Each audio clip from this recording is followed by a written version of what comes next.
Kumusta mga brad? Alam nyo ba na nagtitrending nga po ngayon ang isa sa mga post ni Kawasaki? Sabi nga po dito, get ready for your new partner. Available soon. #KawasakiPH. At nung makita nga po ito ng mga taong walang pambili, talagang nagkagulo-gulo po sila. Only in the Philippines. Kung makikita nga po natin dito, yung pinakita nila, yung headlight pa lamang, masyadong matipid. Kaya tuloy ang mga tao, walang tigil sa paghula kung ano nga ba itong motor na ito. Pero isa lang talaga ang sigurado, Brado ilong ko.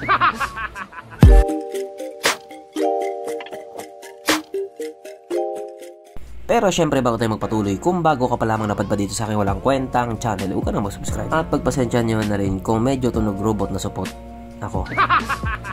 So yun na nga, marahil yung iba nga po sa inyo nakita na ang post na ito, na kung saan nga po maglalabas ng bagong motor si Kawasaki Philippines. At ang nakaka-excite nga po dito, wala po sa atin nakakalam kung ano nga ba itong motor na ito. O alam ko marami na nanghula.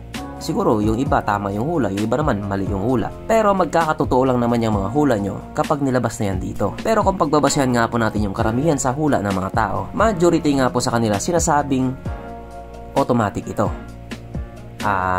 Maxi scooter ito. Pero 125cc lang ito. Kasi nga po yung hula nila, ito daw po ang Kawasaki J125. Para nga po doon sa mga hindi nakakalam, dapat malaman mo to. Ang motor na ito ay hindi na po bago. Sapagkat ang motor nga po na ito ay matagal nang nilabas sa European country, sa lugar ng mga puti. Pero alam ko marami na rin sa inyo nakakalam na nag-exist nga ang motor na ito. At marami na din po sa inyo nagre-request or hoping na makarating nga ang motor na ito dito sa Pilipinas. Kasi nga po kahit 125cc lang siya, bigatin din po talaga itong motor na ito. Kapag sinabi po nating bigatin, hindi po siya magaan.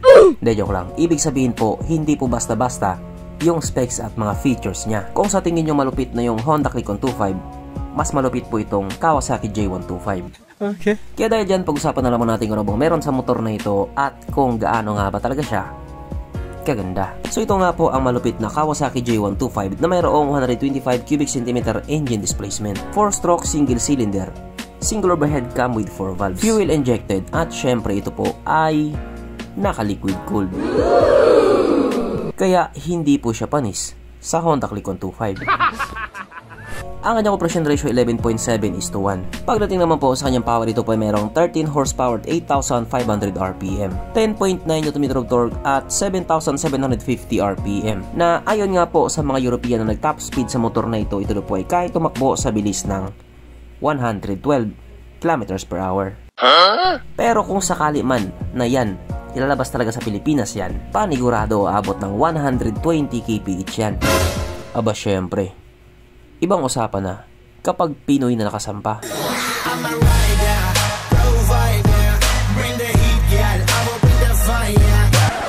Ang kanyang tangke ay kayang magkarga ng 13 liters fuel ng capacity na kumukonsumo naman na po ng 50 kilometers per liter. So para nga po sa isang 125cc na maxi scooter na ganyan kalaki, matipid na po siya sa gasolina. Ang sukat ng kanyang gulong 120/80/14 sa harap at 150/70/13 naman sa likuran. Syempre parehas nga po itong naka-tubeless. Pagdating naman po sa kanyang braking system, ito po ay naka-disc brake sa harap at disc brake din po sa likuran. At ang malupit nga po dito, parehas po itong may ABS. O diba, doon palang malupit na, pero wala pa rin kwenta yan kung wala kang pambili. Ang kanyang seat height ay mataas sa 775mm at 145mm naman ang kanyang ground clearance. At ang scooter nga po na ito or maxi scooter nga po ito ay tumitimbang ng 182 kg. So para nga po sa isang 125cc na scooter, napakabigat po niya. At ayon nga din po sa mga kwento-kwento, yung chassis daw dito sa Kawasaki J125 ay galing daw po sa isa sa mga motor ni Kymco. At pati din daw po yung makina nito ay galing daw sa Kymco Downtown 125. Kaya pagdating nga po sa quality, siguradong quality. Mapunta naman po tayo sa iba pa niyang mga features. So ang ilaw nga po sa motor na ito, naka-halogen pa din po. Kasi nga katulad ng sinabi ko kanina, ang motor na ito ay hindi na po bago. Medyo matagal na rin po siya. Pero wala naman pong problema doon. Kasi sa panahon ngayon, ang dali-dali lang po palitan yan. Kung gusto mo, disco light pa ipalit mo dyan. O diba? Para masaya. Yung LTO kasi huhulihin ka nila. Ang kanyang gauge panel nga po, ito typical na gauge panel ng isang maxi scooter. Combination nga po ito ng bilog na analog at isang maliit na digital na bumagay naman po sa kanya. Pero katulad nga po sa mga bagong motor ngayon, hindi po ito nakakilis. Disusi pa din po siya. Pero para sa akin wala naman din pong problema doon. mas okay nga yun. May mga tao kasi na gusto pa rin talaga yung disusi. May mga tao din naman na gusto na rin yung bago, yung nakakilis na. Kaso lang, wala na po itong kickstart. Yun pa naman ang palaging hinahanap ng mga taong walang pambili. Pero present pa din po sa motor na ito ang kanyang USB charging port, na para saan ka nga po magpunta hindi ka na mangangamba na baka malubat yung cellphone mo, kasi nga manonood ka pa ng Cornhub.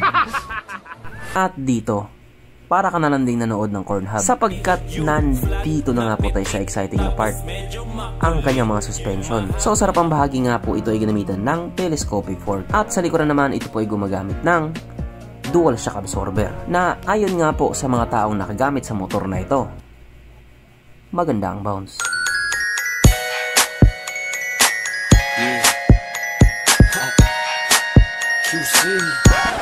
At dahil alam kong bitin ka pa, meron pang isa.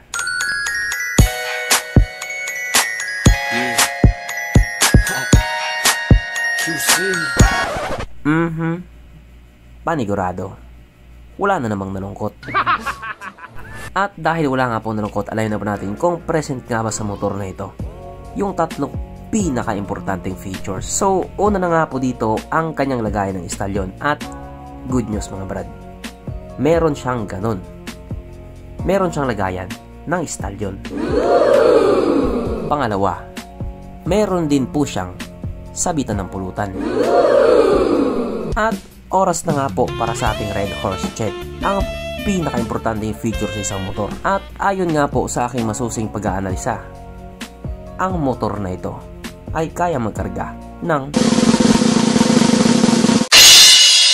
isang kahong Red Horse, pero kasya pa isang kahon sa kanyang underseat compartment.